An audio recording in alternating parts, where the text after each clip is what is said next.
තෙරුවන් සරණයි සියලුම දෙනාට උත්පලවන්න මහා විෂ්ණු දිව්‍ය රාජ උත්තමයන් වහන්සේගේ පීඨ ආශිර්වාදය ආලෝකය ලැබිලා තමන්ගේ ජීවිතවල තිබෙනා වූ සියලු කරදර පීඩා ඉවත් වේවා කියලා ප්‍රාර්ථනා කරනවා. ඇත්තටම මේ වරමක් තුල තමන් කොයි වගේ අපහසුතාවයකටපත් වෙලා වරම් ජීවිතය තුල තමන්ගේ සියලුම දේවල් නැති වෙලා තමන්ට යන්නේ නමක් නැති දරුවන්ටයි මේ වචන ටික ඊයේ මගේ දේවාල භූමියට පැමිණි බොහෝමයක් දරුවා අතර හිටපු දරුවන් කිහිපයක්ගේ ප්‍රශ්න වලට උත්තර මේ දීලා මම මේ ආකාරයෙන් ඔබ සතුවත් ඒ සටහනක් තියන්න හිතුවා වචන කිහිපයක් කියන්න හිතුවා.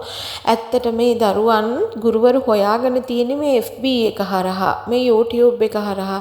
ඉතින් ඇත්තටම තියෙන්නේ FB එක YouTube එක කියන්නේ දැනුමක් අපිට ලබාගත හැකි තැනක් තමයි.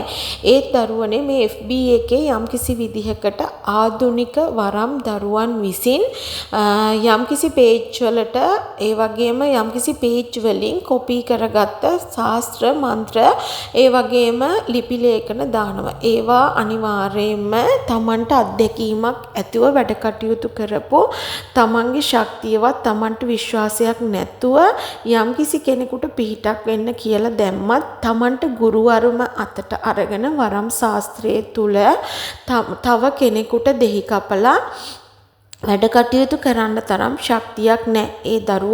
ඒ දරුවන්ට ඒ ශක්තිය ලබා ගන්න අනිවාර්යයෙන්ම සර්වදේව මණ්ඩලයේ අවසරයක් සහ තමන්ට අත්දැකීම් තිබෙන්න ඕනේ.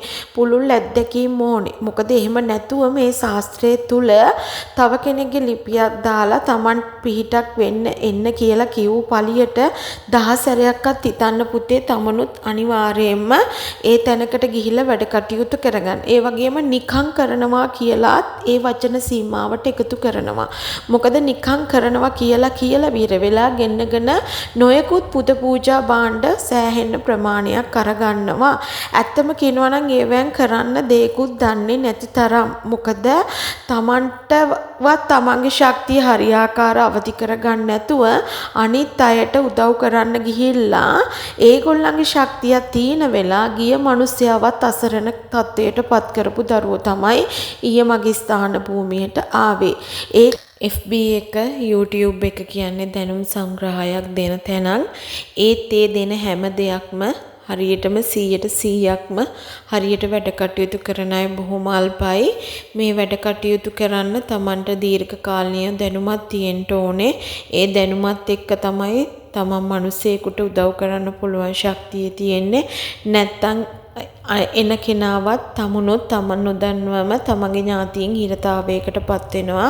තමන් නොදැන වැඩ කටයුතු කරන්න ගිහිලා සියලුම දෙනාට තෙරුවන් සරණයි.